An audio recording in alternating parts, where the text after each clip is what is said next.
ಓಂ ಸಾಯಿರಾಮ್. ಬಾಬಾ ಹೇಳ್ತಾ ಇದ್ದಾರೆ, ಮಗು ಶುಭೋದಯ. ನೋಡು, ನಿನ್ನೆ ಯಾರೋ ಒಬ್ಬರು ಬಂದು ನಿನ್ನ ಬಗ್ಗೆ ಏನೋ ಆಡಿದರು ಅಂತ ಬೇಜಾರಾಗಬೇಡ. ಆದರೆ ಒಂದು ತಿಳಿದುಕೋ, ನೀನು ಇಡುವಂಥ ಹೆಜ್ಜೆ ನನ್ನದೇ. ಯಾಕೆಂದರೆ ನಿನ್ನ ಹಿಂದೆ ನಾನು ಯಾವತ್ತೂ ಇದ್ದೇ ಇರುತ್ತೇನೆ. ನೀನು ಇಡುವಂಥ ಹೆಜ್ಜೆ ನನ್ನದೇ. ಈಗಾಗಲೇ ಅದರ ವಿಷಯ ನಿನಗೆ ಗೊತ್ತಾಗಿದೆ. ಎಲ್ಲೇ ಹೋದರೂ ನಾನೇ ಕಾಣುತ್ತೀನಿ ಅಂತ ಪದೇ ಪದೇ ಹೇಳ್ತಾನೆ ಇದ್ದೀಯ. ಇರಲಿ ಕಂದ, ನಾನು ಯಾವ ರೂಪದಲ್ಲಾದರೂ ಬರಬಹುದು ನಿನ್ನ ಮನೆಗೆ.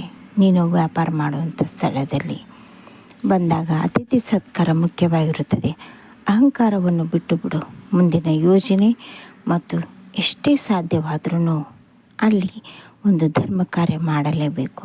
ಧರ್ಮ ಕಾರ್ಯ ಮಾಡಿದಾಗ ಮಾತ್ರ ಅಲ್ಲಿ ಒಂದೇನಾದರೂ ನೀನು ಸ್ಥಾನ ಭದ್ರಪಡಿಸಿಕೊಳ್ಳಲು ಸಾಧ್ಯ. ಇದನ್ನು ಜ್ಞಾಪಕದಲ್ಲಿಟ್ಟುಕೋ. ಹಾಗೆ ಗುರು ಹಿರಿಯರ ನಡುವೆ ಸ್ವಲ್ಪ ಗೌರವ ಇರಲಿ, ಪ್ರೀತಿ ಇರಲಿ. ಯೋಚನೆ ಬಿಟ್ಟು ನೆಮ್ಮದಿಯಿಂದ ಇರು. ಹಾಗೆ ಮಗಳ ಮದುವೆ ಆಗಿಲ್ಲ ಅಂತ ಚಿಂತೆ ಮಾಡ್ತಾ ಇದ್ದೀಯಾ? ಖಂಡಿತವಾಗ್ಲೂ ಆಗುತ್ತದೆ. ಸಾಯಿ ಸಪ್ತ ಪಾರಾಯಣ ಮಾಡು. ಅದು ಮುಗಿಯೋದ್ರೊಳಗಡೆ ಒಳ್ಳೆಯ ಹುಡುಗ ತನ್ನಿಂದ ತಾನೇ ಬರುತ್ತಾನೆ. ಯಾವುದೇ ಒಂದು ವಿಷಯವಾಗಲಿ, ಆ ಒಂದು ಘಟನೆ ನಡೆಯಬೇಕಂದ್ರೆ ಅದ್ರ ಹಿಂದೆ ಕಾರಣ ತುಂಬ ಇರುತ್ತದೆ. ಆ ಕಾರಣ ಏನು ಎಂಬುದು ಮನುಷ್ಯನಿಗೆ ಗೊತ್ತಾಗೋದಿಲ್ಲ, ದೈವಕ್ಕೆ ಗೊತ್ತಾಗಿ ಅದನ್ನು ಮುಂಚೆನೇ ಯೋಚನೆ ಮಾಡಿ ಇಟ್ಟಿರುತ್ತಾನೆ. ಚಿಂತೆ ಮಾಡಬೇಡ. ಯಾರು ಎಲ್ಲಿ ಹೇಗೆ ಹೋಗಬೇಕೆಂಬುದು ನನಗೆ ಗೊತ್ತಿದೆ.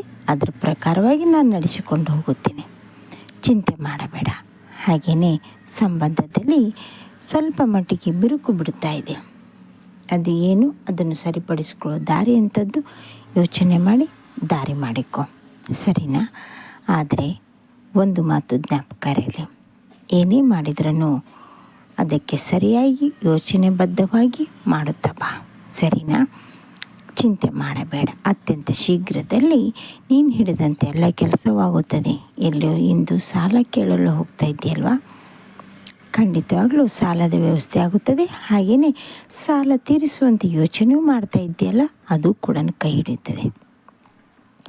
ನಿನ್ನ ಊರಿನಲ್ಲಿರುವ ಗ್ರಾಮ ದೇವಿಗೆ ಅಡ್ಡ ಬೀಳು. ಅಂದರೆ ಹೋಗಿ ಆ ದೇವಿಗೆ, ಈ ರೀತಿ ನಾನು ಕೆಲಸ ಮಾಡ್ತಾ ಇದ್ದೀನಿ ತಾಯಿ, ನನಗೆ ಕೈ ಹಿಡಿ ಅಂತ ಹಣ್ಣು ಕೈ ಮಾಡಿಸಿಕೊಂಡು ಬಾ.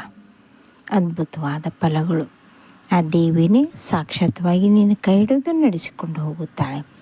ನೀನು ಬರುವಿಕೆಗಾಗಿ ಕಾಯ್ತಾ ಇದ್ದಾಳೆ. ಹೋಗಿ ಬಾ ಕಂದ, ಯಾವ ಯೋಚನೆಯೂ ಮಾಡಬೇಡ. ಹಾಗೆಯೇ ತಂದೆ ತಾಯಿ ಆರೋಗ್ಯದ ಬಗ್ಗೆ ಚಿಂತೆ ಮಾಡಬೇಡ. ಅತ್ಯಂತ ಶೀಘ್ರದಲ್ಲಿ ಎಲ್ಲ ಕೆಲಸವಾಗಿ ಅವರು ಕೂಡ ನೆಮ್ಮದಿಯಿಂದ ಇರುವಂಥ ಯೋಚನೆ ಇದೆ. ಅವರ ಯೋಚನೆ ಏನೆಂಬುದನ್ನು ಅರ್ಥ ಮಾಡಿಕೊ, ಅವರ ಚಿಂತೆ ಏನೆಂಬುದನ್ನು ಅರ್ಥ ಮಾಡಿಕೊ. ಅಂದಾಗಲೇ ತಂದೆ ತಾಯಿ ಪ್ರೀತಿ ಗಳಿಸಲು ಸಾಧ್ಯ. ಇಂದು ಅತ್ಯಂತ ಶುಭ ದಿನ. ಎಲ್ಲ ಒಳ್ಳೆಯದಾಗುತ್ತದೆ.